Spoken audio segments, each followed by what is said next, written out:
All right, next stop is the home of a guy. He wrote a few books, nothing special, but really what his house is known for is the 6 and even 9-toed cats.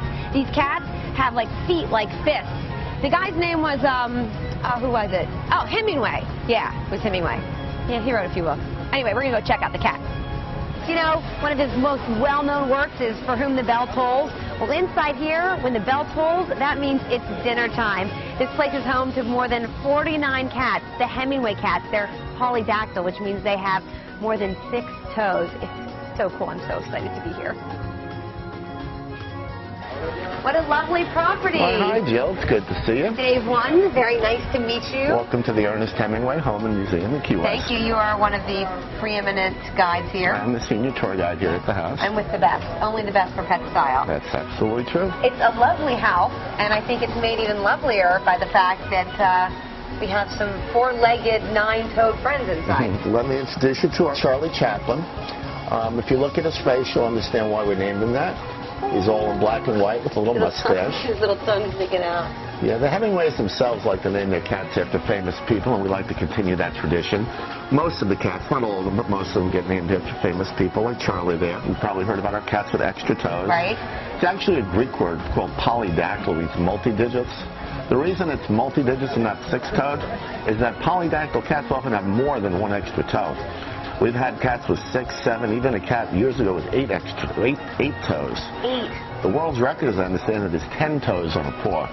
So it's called being polydactyl because you never know exactly how many extra toes they're going to get. See, they were used to be considered good luck charms on old sailing vessels, and Hemingway being big on the water, he thought it was a rather cool idea to have 6-toed cats because they were good luck charms as well as being different.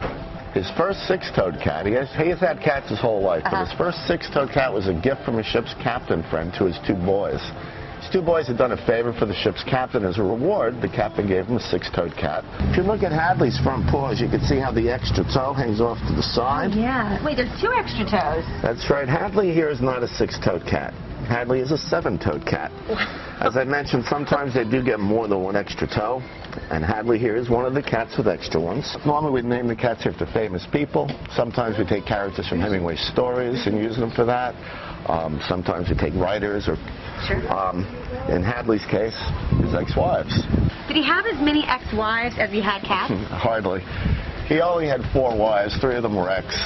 One of them was still with him when he passed away. But he always did like to keep a country between him and an ex-wife.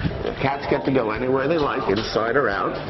In fact, right here in the living room, we have one of our newest kittens, about 1 year old. Aww. This is little Rita Hayworth. Now this cracks me up because you can't touch the couch, but the cat can be on it. She has 6 whole toes, and she is one of our little kittens that just finds it comfortable to lay on the couch on a rainy day.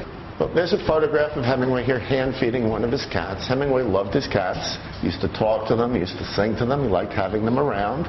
And there's just one little photograph showing them how much he liked to care, how much he cared for his little kitties. You can almost imagine him sitting here typing out For Whom the Bell Tolls with his polydactyl cat beside him, giving him some inspiration perhaps. Well, we keep the studio here, the writing studio, exactly as it was when he was here. It's all the original furniture. And that is his original Royal typewriter we've kept. One thing that amazes me is the cats are so social. They have so many visitors a day. We have a lot of people who come through, and those of us who have cats like me know how skittish cats can be when a friend or a neighbor comes over to say hello, they'll run and hide. We have a social cage that's right along the side of the house, and when they're young, all our visitors get to come over and say hello to the cats. And they get used to the people coming through, and it helps us socialize them to all the people coming in. Well, Dave, thank you so much for all of your knowledge today. It was a pleasure meeting you and some of the 49 cats here at the Hemingway House. It's been a pleasure for us, too, and it's been terrific having you come visit us today. What a cool place. Just your blood pressure just decreases when you're around all these wonderful kitties. Mwah.